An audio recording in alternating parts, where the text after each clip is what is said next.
நண்பர்களே காலையில எழுந்தோனே எப்பவுமே நம்மளுக்கு ஒண்ணு துணி காய வைக்கிற வேலை, இல்ல கடைக்கு போற வேலை. இது 2த்துல ஏதாச்சும் ஒண்ணு தான் இருக்கும். இன்னைக்கு குளியல போட்டு கடைக்கு போயிட்டேன். மழையே அடிச்சாலும் மேல போய் துணி காய வைக்க முடியாது. ஆனா கடைக்கு போலாம்ல. அதனால எங்க அம்மா கடைக்கு அனுப்பிச்சு விட்டாங்க. நல்ல வேளை கூட அப்பாவும் வந்தாரு. நானும் எங்க அப்பாவும் சூப்பர் மார்க்கெட் போய் தேவையான பொருள்லாம் வாங்கிட்டோம். சூப்பர் மார்க்கெட்டுக்கும் அண்ணாச்சி கடைக்கும் என்ன டிஃபரன்ஸ்னா, அண்ணாச்சி கடையில நம்ம எது கேட்கறோமோ அவங்களே எடை போட்டு தருவாங்க. ஆனா இது மாதிரி சூப்பர் மார்க்கெட்ல நம்மளே எடை போட்டு கொடுக்க வேண்டியதா இருக்கு. அங்க தேவையான பொருள், தேவையில்லாத பொருள் எல்லாத்தையும் வாங்கிட்டு வீட்டுக்கு போகும்போது வண்டி எடுக்கும்போது சைலன்சர்ல சூடு வச்சுக்கினாரு எங்க அப்பா.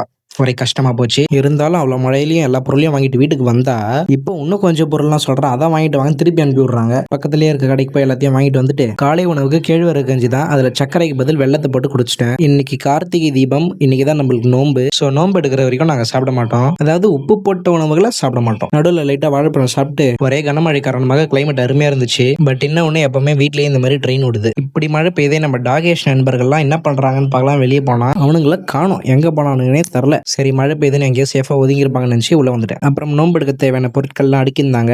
சைட் கேப்ல நான் வீடியோ எடிட் பண்ணிட்டேன். ஈவினிங்கா நோன்பு எடுக்க கோயிலுக்கு போயிட்டோம். கடந்த ஒரு 3 நாட்களா ரொம்ப கனமழை. நிறைய இடங்கள்ல வெள்ளம் தேங்கி நிக்குது. இந்த புயல நிறைய பேர் சாப்பாட்டுக்கே கஷ்டப்படுறாங்க. சோ உங்களால முடிஞ்சதை ஹெல்ப் பண்ணுங்கன்னு ஒரு ரெக்வஸ்டா நான் கேட்டுக்கிறேன். நீ சொல்றே நீ என்னடா பண்றேன்னு கேட்காதீங்க. என்னால முடிஞ்சதை நான் அப்பப்போ பண்ணிட்டு தான் இருக்கேன். பட் நான் அதை வெளியே சொல்லி பப்ளிசிட்டி ஆக்கிக்க விரும்பல. ஓகே, கோயிலுக்கு போயிட்டு நோன்பு எடுத்துட்டு வீட்டுக்கு வந்து சாமி கும்பிட்டோன்னே காலையில இருந்து இருந்த விரதத்தை முடிச்சிட்டேன். இலை ஃபுல்லா வச்சு வயிறு ஃபுல்லா சாப்பிட்டு சரி இதோட நாளை முடிச்சுக்கலாம் தான் நினைச்சேன். பட் எங்க அம்மா ஏதாச்சும் படம் போடுன்னு கேட்டாங்க. அதனால ஜி ஹாட் ஸ்டார்ல நம்ம அண்ணனோட படத்தை பார்த்துட்டு நாளை முடிச்சுக்கிட்டேன். நாளைக்கு பார்க்கலாம்.